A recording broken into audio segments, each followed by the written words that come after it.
नमस्कार, मैं अनिर्बान और आप सभी को मेरे चैनल में स्वागत करता हूं। ये उम्मीद रखता हूं कि आप सभी बहुत खुश हैं और सही तरीके से सही रास्ते में अपने जीवन जी रहे हैं।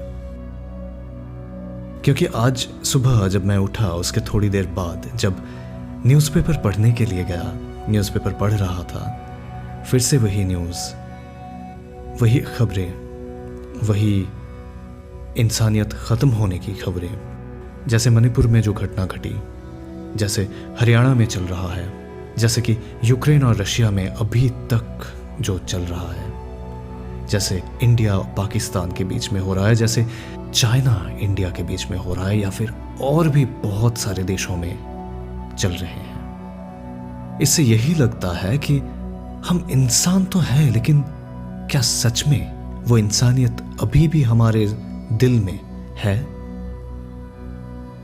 ये प्रश्न बार बार मेरे जहन में आता है और बहुत अजीब लगता है कि जब हम खुद को बोलते हैं कि हम इंसान हैं। जहां एक दूसरे से प्यार होना चाहिए था, वहां हो रहा है अत्याचार, शोषण, घिनौना हरकतें और भी बहुत सारी गिरी हुई हरकतें। तो इसी वजह से आज होम रेडियो स्टेशन सीरीज के 4th एपिसोड में शुभम श्याम जी के लिखा हुआ एक कविता, हिंदी कविता है, वही पढ़ने जा रहा हूं। सुनकर देखिए कैसा लग रहा है। और अगर ये सीरीज आपको अच्छा लग रहा है तो आपका खुद का लिखा हुआ या तो फिर किसी जगह पे आप पढ़े हैं ऐसा कुछ कविता हो या तो शायरी हो, कुछ भी हो, आप भेज सकते हैं मुझे। मैं ज़रूर उन सभी को करने का कोशिश करूंगा धीरे धीरे। तो चलिए सुनते हैं।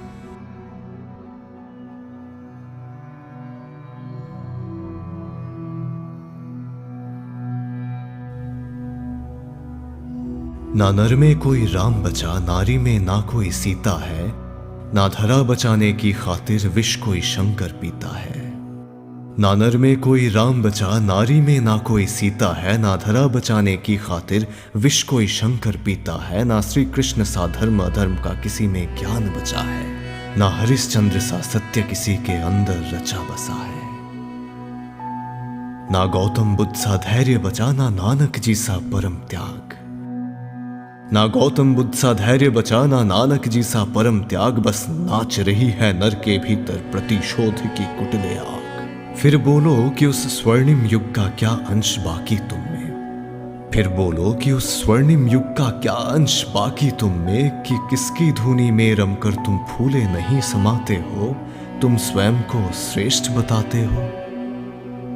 तुम भीष्म पितामह की भांति अपनी ही जिद पर अड़े रहे, तुम भीष्म पितामह की भांति अपनी ही जिद पर अड़े रहे। तुम अपने धर्म को श्रेष्ठ बता दुर्योधन के संग खड़े रहे। तुम शकुनी के षड्यंत्रों से घृणित रहे, तुम दंग रहे।